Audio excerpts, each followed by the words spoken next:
Game over, man. Game over. Johnny. You're gonna need a bigger boat. So simple.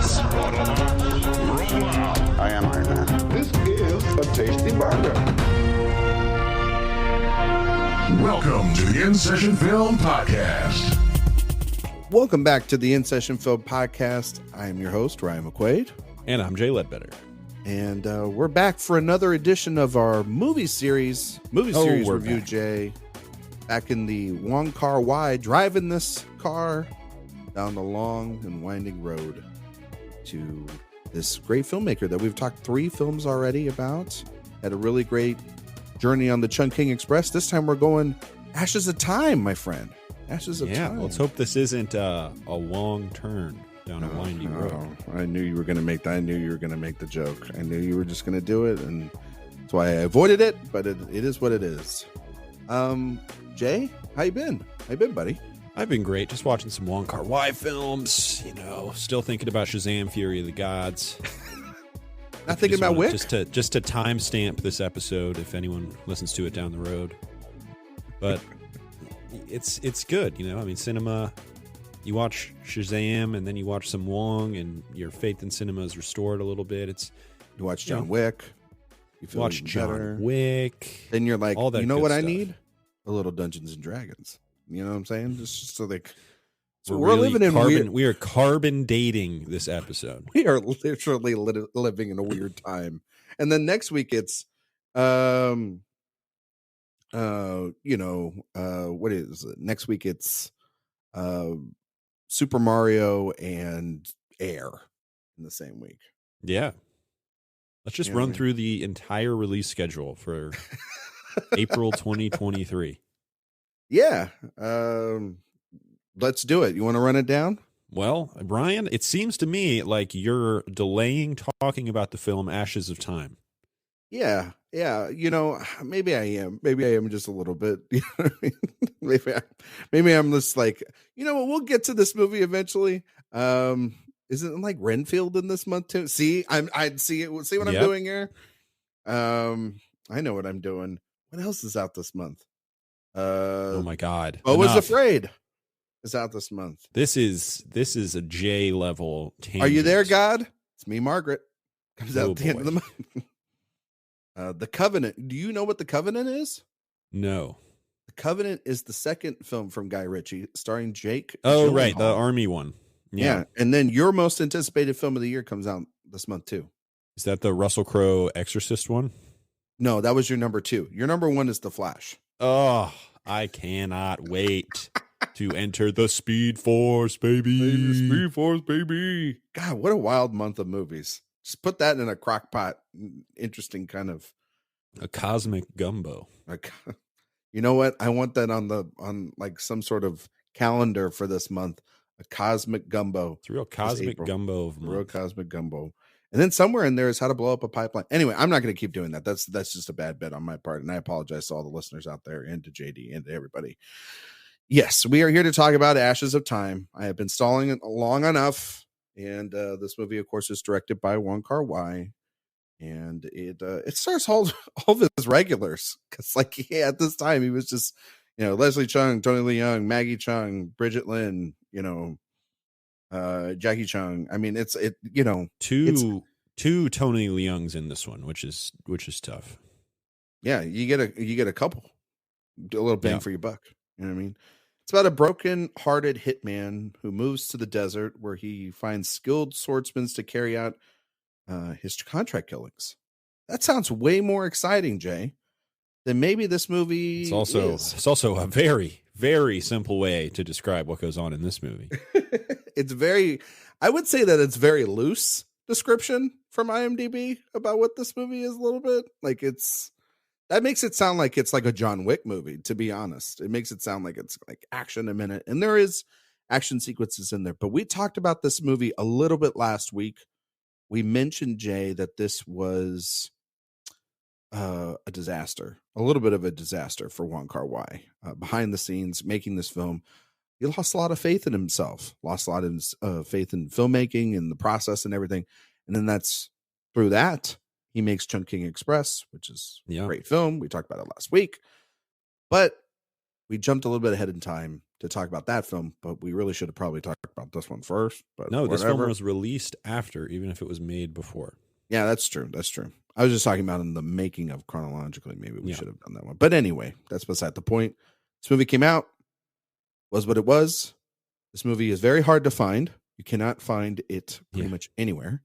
You have to go to Well, I the watched darkest it on webs. iTunes, to be fair. Is it? It's on iTunes. The director's cut is on iTunes. Director's cut is on iTunes. That's what it's like 93 minutes. The original cut, Jay had to go to like the dark web in order to find that and send it to me so I can watch it. Is that the one that you watched? Yes. I only was able to watch the director's cut. So Okay. So This will be interesting. But it's only a 7-minute difference. So it's pretty much still the same film, I would assume. But we'll probably have different experiences talking about it today. So Jay, what are your thoughts on Ashes of Time?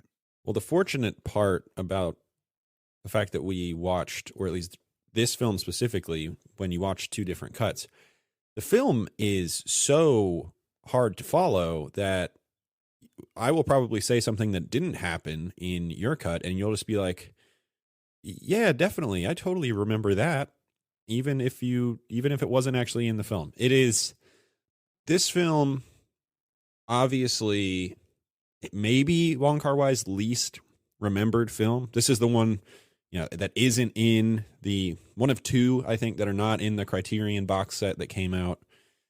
This is a film that has not been well maintained. It's one of three. None in the box. Three. So it's what This? are the three? My Blueberry Nights and the Grandmaster. Oh, and Grandmaster. I forgot about My Blueberry Nights. Sorry.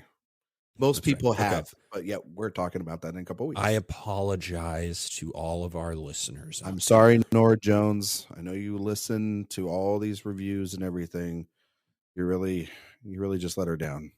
Apologies to Nora.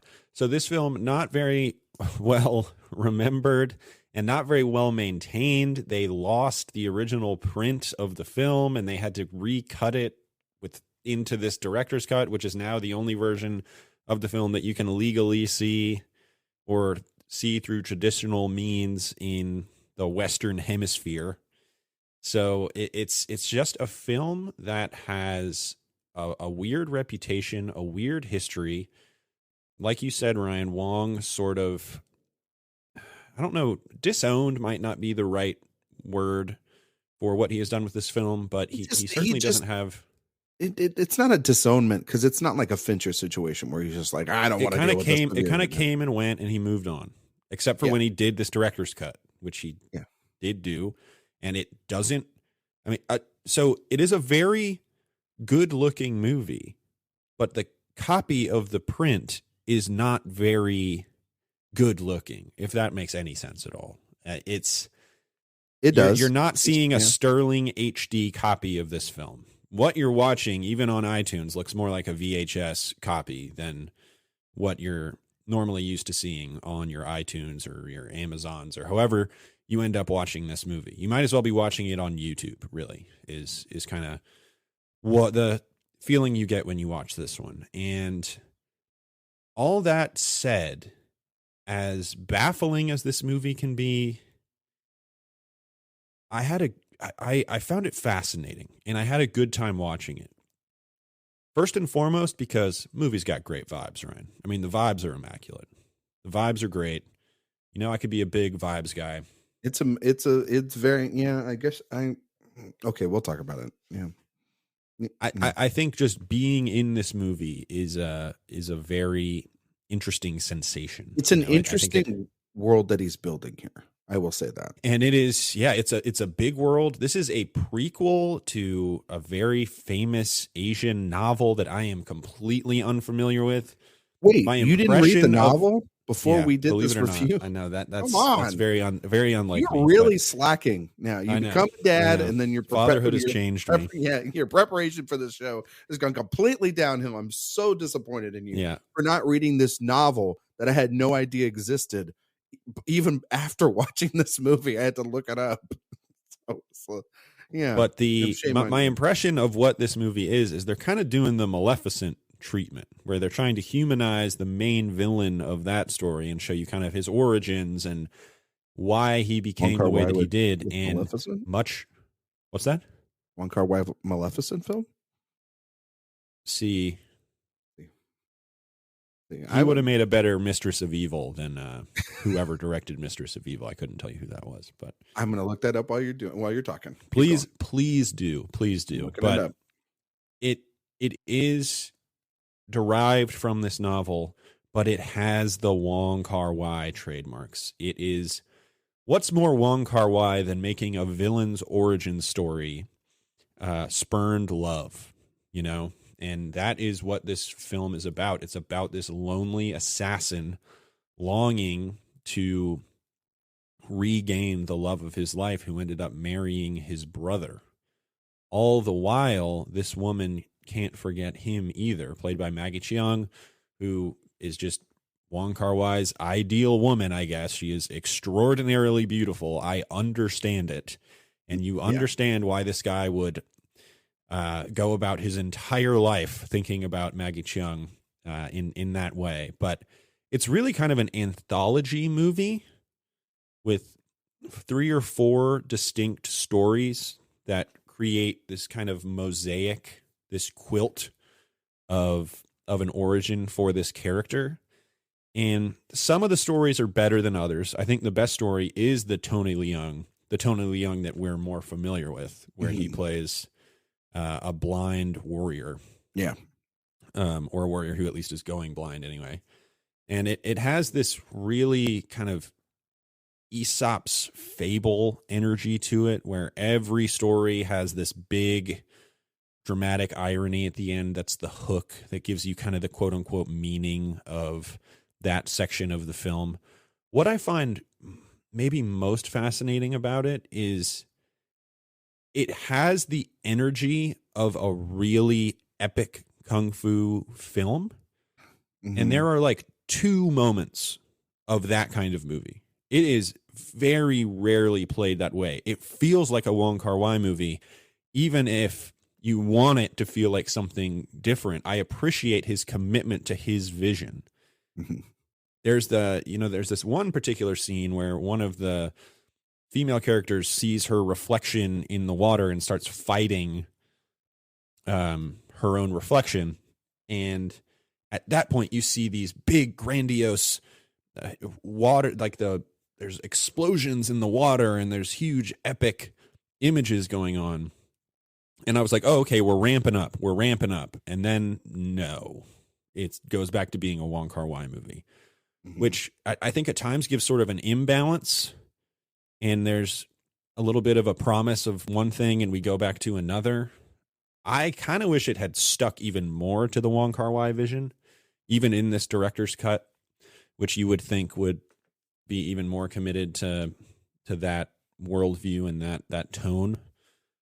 But I did like this movie. I liked it more than I thought I was going to. I think the pieces are really great and they lead to a whole, which is just this force field of longing and lost love that I think really ties the whole film together. So I had a good time with this one. I don't think we're going to be spending over an hour talking about it like we are with some of the other films, but I think there's a lot to appreciate here. I really do.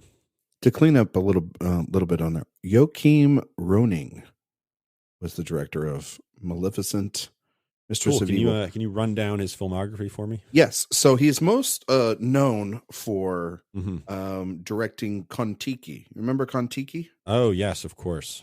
And then he did a couple episodes of that canceled show on Netflix, Marco Polo. Remember when they tried to do that? Oh man, that was like the most expensive show ever when it came out. Yeah, he did the first 2 episodes of that, and boy howdy did that. He was the mastermind of Marco Polo. He was the directorial. He was the architect of Marco Polo. Because when like a television series, the first 2, like when Fincher did like House of Cards, he kind of set the example. This is the aesthetic of what we're going to do. We can have other people come in and make their mark, but broadly, this is the show. Yeah, this is how it's going to look. And a lot of shows can really thrive on that and really fall flat on their face. And definitely. And while he said Marco Polo, the rest of the world said Marco. Oh no. Yes, correct, Jay. Good Lord. And then that of course led them to direct Pirates of the Caribbean: Dead Men Tell No Tales. That's with the one with Javier Bardem. Yikes. Yeah. Yeah. Exactly. Yikes. So that's when he got his foot in the Disney door. That's when he got in the Disney door. And then the next film was 2019's Maleficent, Mistress of Evil. Just an insanely stupid movie. Like an unnecessary movie to begin with. A movie that's kind of about immigration. Yeah. That movie's movie. stupid. That movie's dumb. And now he's got a movie coming out later this year. Young Woman in the Sea. So he's going back to the sea. He's trying to be James Cameron. That's what it looks like. Young Woman in the Sea. It's about the first woman woman out, Ernest Hemingway. The first woman to ever swim across the English Channel, and the lead is Daisy Ridley. Wow! And what he's do you think also of Ashes of Time, Ryan. He's also going to direct the third Tron movie in the franchise. You know what I'm talking about? He's taking over for Krasinski. Yeah, that's great. Yeah, Roning. I've been on massive tangents today. I didn't like this movie at all, Jay. I really didn't. All right. I was very bored by it, and it's really shocking because it was really kind of from the opening. Like the opening, at least from my perspective. Now, 7 minutes. I don't know about you. 7 minutes can change a lot of things. You can take out a lot of things in 7 minutes of a movie, right? You can make a thing probably extremely tighter, and you can make it feel better. Oh, you're saying between the two cuts. Yeah, because you got 7 less minutes. I got the shorter guy. You got the short guy. I got the tall boy. Okay? Mm-hmm. And there are sequences here that could definitely be cut. There's sequences in the original cut. See, I thought you were going to do original cut because you sent me the damn link, so I thought you were going to do that. Yeah. I got that link after I'd already watched it. Oh, okay. And you just never popped that other bad boy back in. Nah, never popped the other one on. Yeah, good job. I think that this movie, from like the opening, it's confusing as to what it wants to be, and it's kind of the sensibility. Confusing in general. It's a very confusing film. I think it's a little confounding. It's a little confounding. You know what this movie kind of weirdly reminded me of? Do you remember like I think it's 2003, 2004 film Hero starring Jet Li? You know that movie? Of course. Mm-hmm. Movie's great. That movie, when you're young, is confusing. But then when you watch it later, you're like, oh, this movie rules. This movie's really good. And I was feeling like that vibes here. Maybe over time, if I come back, or maybe if I watch the cut down director's version, maybe I'll get the better film. But I got to tell you here, this movie, it's like 5 acts. It's very much like in Wong's sort of. Yeah, I can understand it's an anthology why, movie. I can understand why Chungking Express also comes out of the ashes, if it were, from this movie, because of the fact that, like, you know, we get those sort of two stories that kind of connect together in that film, loosely connect together in that film. But there's a lot more focus on one of those stories than there is another. Chungking Express really does feel like the movie he wanted to make. Well, you understand where his desire to make that specific movie comes from when you watch this one. Yeah. It really is thematic. They are thematically tied. Yeah, they are, because here is a sort of what is those films called?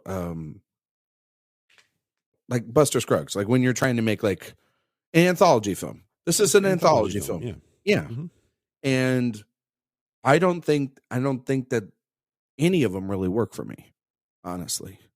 Any of them. Interesting. I don't like the yin yang.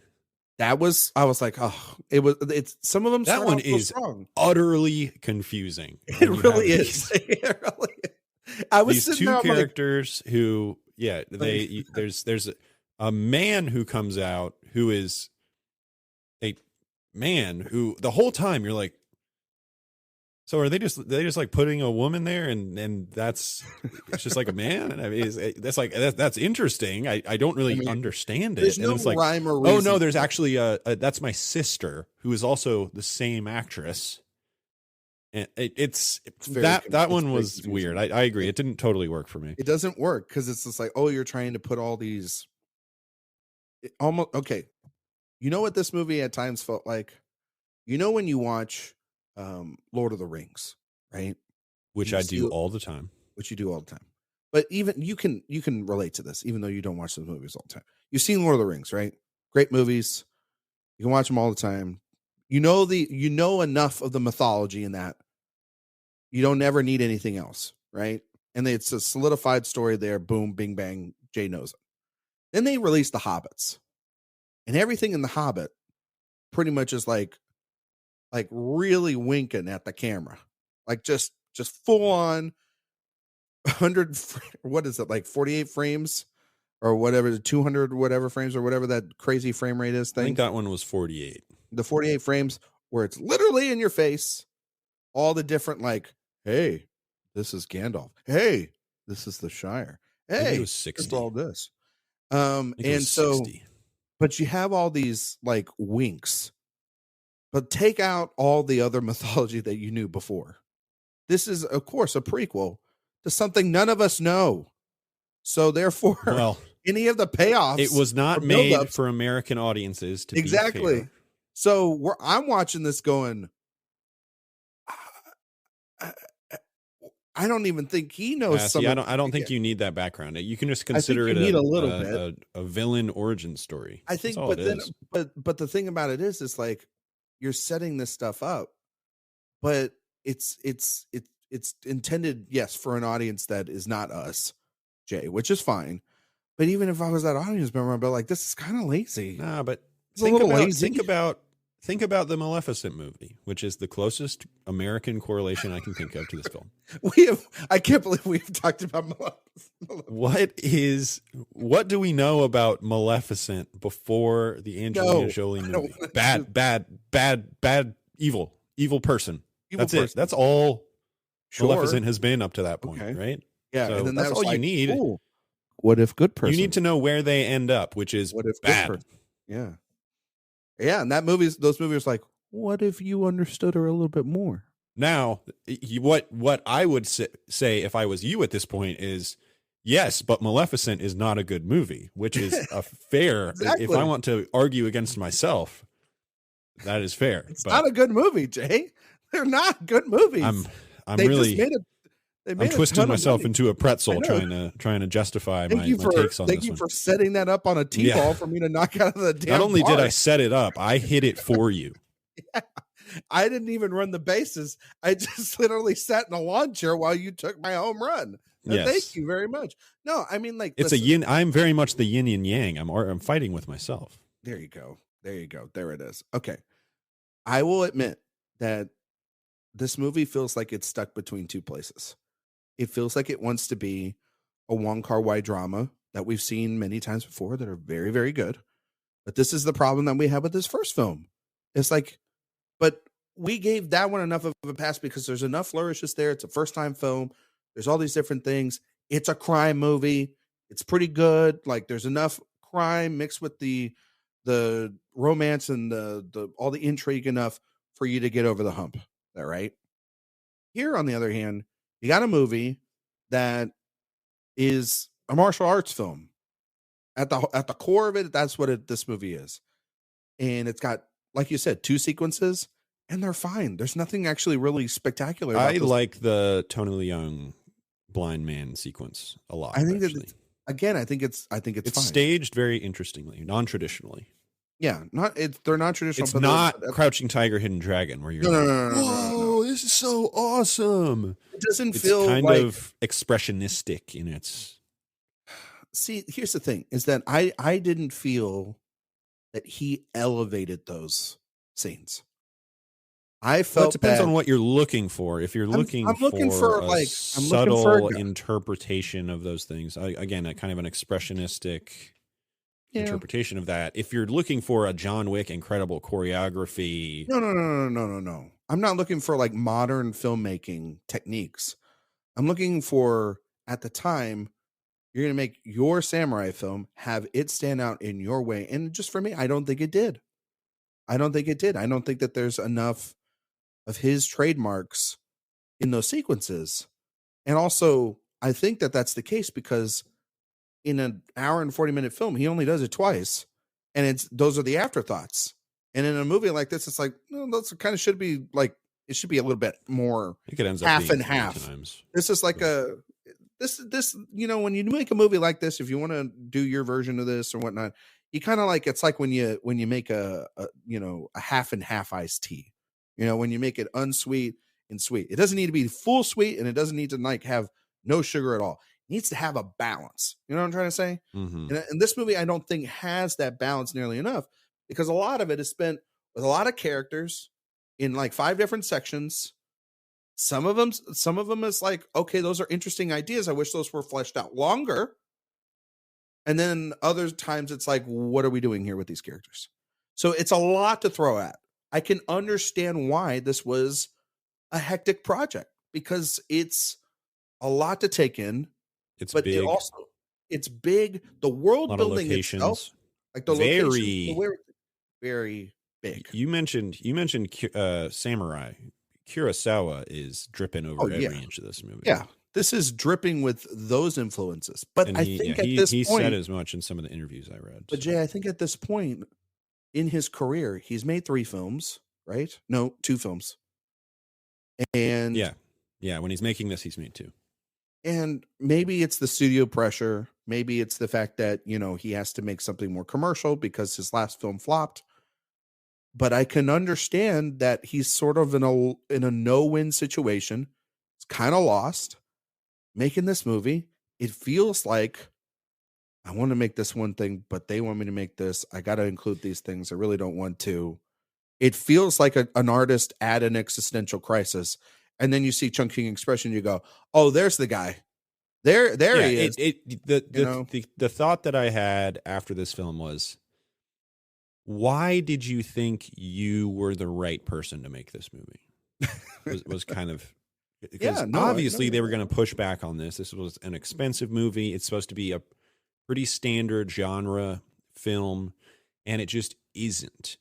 And he knew that he was going to throw his own sensibilities at this, so he had to know that these conflicts were coming when editing started, and that was really where everything came to a head, was when he was editing this movie.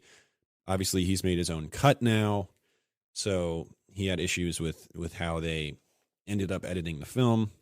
I do need to one day watch that original cut just to see the differences. I do like it to check it out. I do like it enough to check it out again.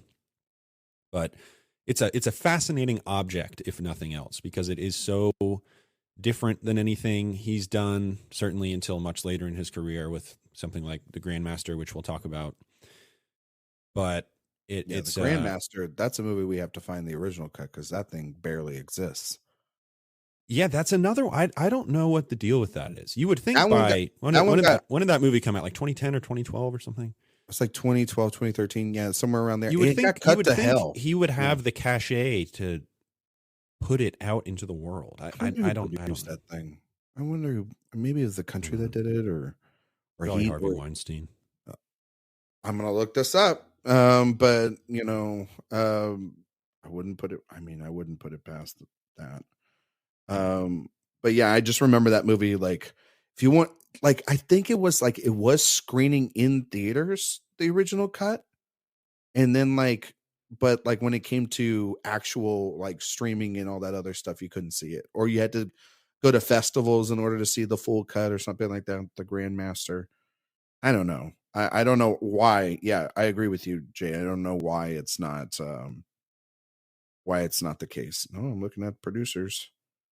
Megan Ellison. That looks like Annapurna. Might be an Annapurna thing. Oh, Megan Ellison produced The Grandmaster? She executive produced at least one of the producers on it? Yeah, she's at least one of them.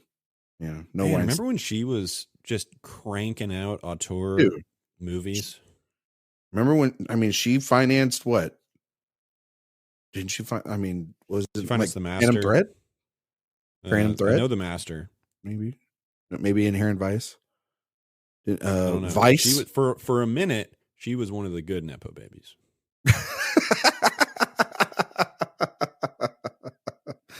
Yeah, her and Jamie Lee Curtis, right? But that was they're their Darling. production plan was a little unsustainable. She was throwing huge money at movies that when you heard of, you're like, oh yeah, it'll make like 15 million. Yeah, no, she's been. And I respect her for it. I think they did the Sisters Brothers. She did. Yeah, in 2018 they did the Sisters Brothers. Yeah, Phantom Thread. Correct. I was correct on that. Ballad of Buster Scruggs. Beale Street and Vice, all in the same year. Booksmart, and then right after Booksmart's when it started going. Yeah, they were like maybe Hustlers maybe and we can't Where'd You do Go, this Bernadette, Bombshell. Dick Johnson is dead. They've gone. Did She Annapurna Said has last gone a year. little more mainstream. Yeah, they did. She Said last year. Pam and Tommy. So she's Tommy. she's working. She's working. Anyway, this movie. I didn't realize they were still doing all that. I think they got bought. Didn't they get bought out or something like Something like that. somebody? It might be more of a just name. She might have moved to get like your name search in the credits thing now. or something like that. Before she was really driving the creative. But yeah, no, she was driving, and she was driving. green a lot lighting of stuff. auteurs. Yeah, Yeah. a lot of auteurs, and especially like, I mean, to green light a Wong Kar-wai movie. I mean, It truly was like a Veruca Salt situation. It was like, Daddy, I want to make a Paul Thomas Anderson movie. and I bet Paul Thomas Anderson is like, I'll take all that money. Yeah, and she's like, well, Veruca, he doesn't make a lot of money at the box office. I want it, and I want it now, Daddy. I want the Phantom Threads. I want the Inherent Vice. I want to give Paul Thomas Anderson $80 million to make a movie, Daddy. Oh my God. Yeah. And then MGM was like, yeah, we'll do Licorice Pizza instead, kid. We've really gone on tangents for this episode. No. Do you have thoughts? Any more thoughts on this? I know we're not closing this out just yet, but we should here soon. But yeah, let's close it. Let's close the book. I mean, this is my. Again, I mean, honestly, like this I movie. will say this about this review is that they're aesthetically, the world building and everything. Like, this is a movie, Jay. When I watched it, I was like, on page, this has got to make a lot more sense, because in the you know how sometimes you watch a film and you're like, man, they had this from the get go, like they knew what they were doing. Well, it's sometimes so it feels like they're going to make a split movie up. Yeah, right? it's so like, and I think it does add up. And I don't think you do as much, but it has No. it has this structure. It's not even really like Buster Scruggs, because that's so No, that's those so are just loose. completely disparate stories. This is this is more like 3,000 Years of Longing. That was the other movie I thought of when I watched this one. of like the George Miller movie. Yeah, it's like the history of this character who has seemingly lived this infinite life, and all of these stories of it. Because what I do like about this movie is the characters feel like gods. That's one of the things I liked about it. They feel like mythological figures, which I thought was cool. Superheroes, like they're the most important. Yeah, it was like ever. one was, if any, it kind of reminded me of Shazam, Fury of the Gods. Yeah, no, for sure. It's like a big, deal. You know what I It mean? reminded me of Suicide Squad.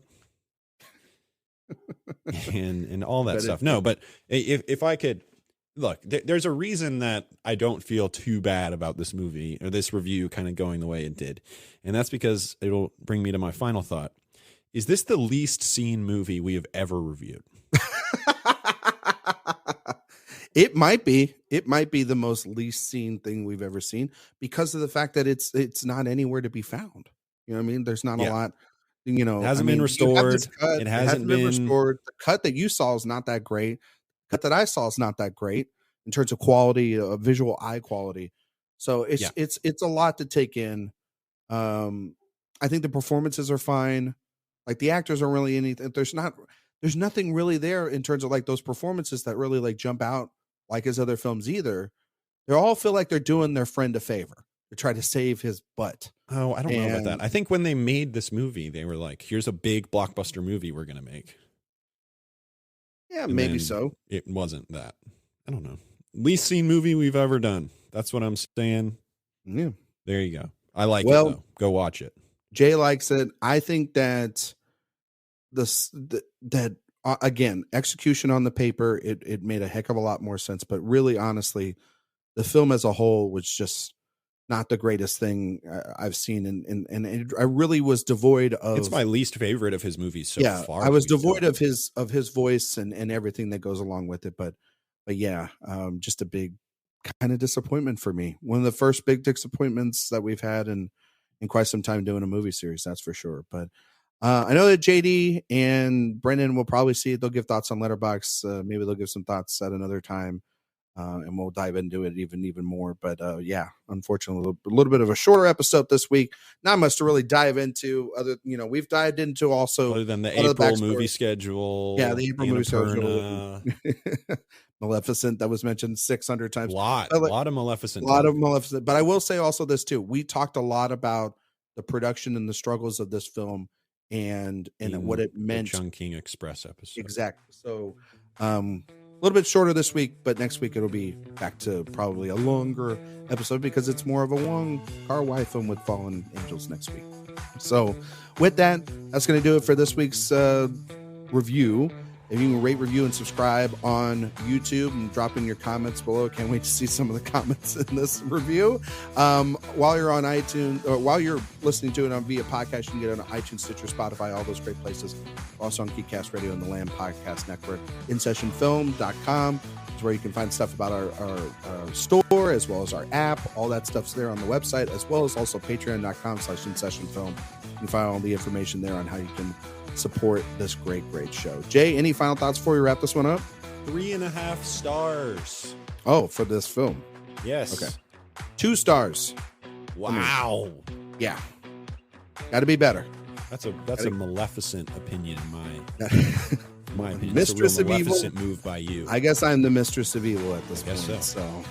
And with that, thank you guys so much for listening. We'll see you all next time. 3.5 stars.